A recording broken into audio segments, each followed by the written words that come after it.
Bonjour à tous, je suis l'auteur de la chaîne YouTube Un être humain, chaîne YouTube que j'ai créée fin août suite à tous ces événements pour essayer de reprendre le contrôle sur les événements d'une part et essayer d'informer la population d'un autre œil, contrairement à ce qu'on a sur BFM TV, sur CNews ou tous les médias mainstream.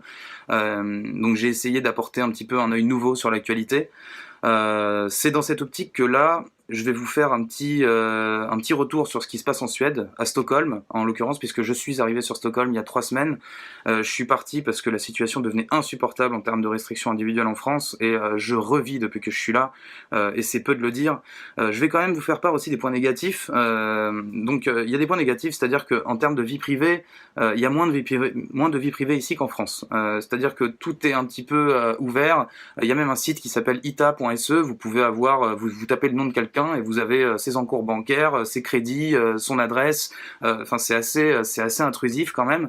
Quand je suis allé rendre quelque chose dans un magasin, on m'a demandé mon nom, mon prénom, mon numéro de téléphone, mon adresse et éventuellement votre personne numéro. Donc ça, c'est un numéro en fait qui est numéro de sécurité sociale et carte d'identité en même temps. Donc voilà, tout ça, c'est quelque chose à avoir en tête. Il y a beaucoup d'endroits cash-free, c'est-à-dire que vous pouvez pas payer avec du cash. Pour trouver un distributeur, c'est un peu une aventure. Voilà, ça fait partie des points négatifs. Maintenant, on va passer au point positif quand même. Malgré tout, du coup, il n'y a pas de masque. C'est-à-dire que les gens n'ont pas de masque, très peu. Il y a peut-être 1% de la population qui met un masque, et quand ils le mettent, du coup, ça a du sens. Ils mettent un masque et du coup, ils le mettent bien. J'ai même vu quelqu'un le ranger dans un sac, mettre du gel hydroalcoolique, le reprendre ensuite pour repartir. Enfin, vraiment ce qu'il faut faire, quoi. Donc vraiment, quand ils le font, ça a du sens. Et au final, moi, ce que j'aime dans ce pays, c'est que ça a du sens, ce qu'ils font. Voilà, ça c'est une chose. On a aussi la sensation d'être, du coup, dans la vie d'avant. On a la sensation d'avoir des rapports humains avec les gens qui sont complètement ceux qu'on pouvait avoir avant.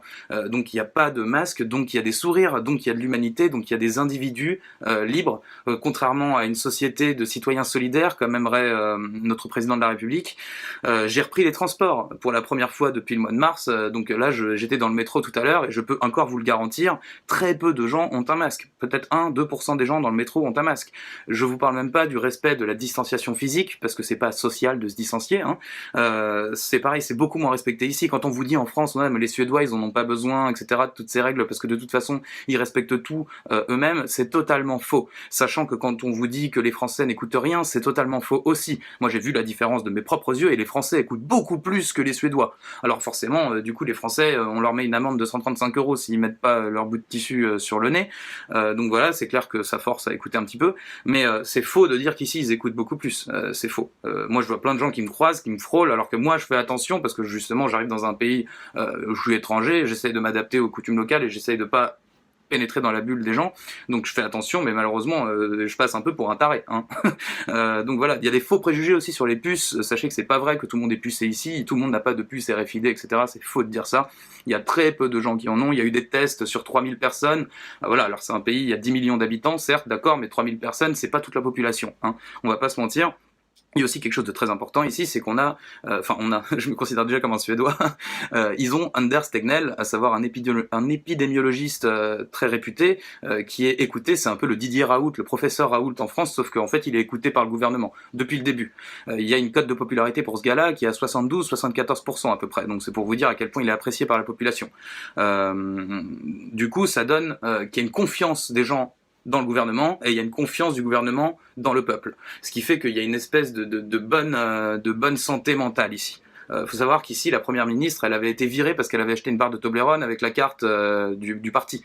Donc c'est pour vous dire à quel point on est loin de ce qui se passe en France. Ici, il y a vraiment un respect, voilà, un respect de l'humain, un respect de la société, un respect de la politique, etc. Donc c'est quand même très différent.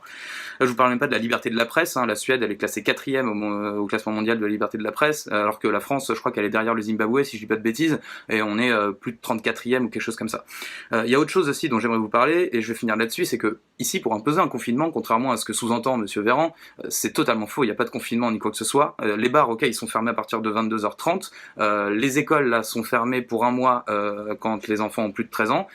Il y a beaucoup de gens qui télétravaillent, etc., d'accord, certes, mais pour imposer un confinement, il faudrait que le gouvernement vote maintenant quelque chose dans cette optique, et qui revotent dans 4 ans encore un nouveau confinement. Donc du coup, ça ferait qu'il y aurait le confinement dans 4 ans seulement. Donc ça s'appelle des garde-fous dans la Constitution. Ils ont une vraie Constitution ici.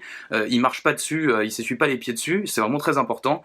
Et du coup, ça fait qu'il n'y a pas de confinement dans ce pays, parce qu'ils peuvent pas confiner la population. Donc voilà, ça c'est quelque chose à savoir. Et je comparerais ça tout simplement en disant qu'en France, on est traité comme des enfants de CM2, et ici on est traité comme des adultes responsables. Donc voilà, après je voulais simplement vous parler de ça et vous dire justement que ça se passe pas partout pareil, qu'il est possible de refuser toute cette dictature totalitaire, et qu'on est, enfin moi personnellement en tout cas, je suis beaucoup plus à l'aise ici dans ce pays comme un adulte, plutôt qu'en France où j'étais traité comme un enfant de CM2. Voilà, sur ce, je vous souhaite bon courage pour la suite, et paix, bienveillance, amour, comme toujours, et voilà, je voulais vous rendre compte de tout ça. Salut tout le monde.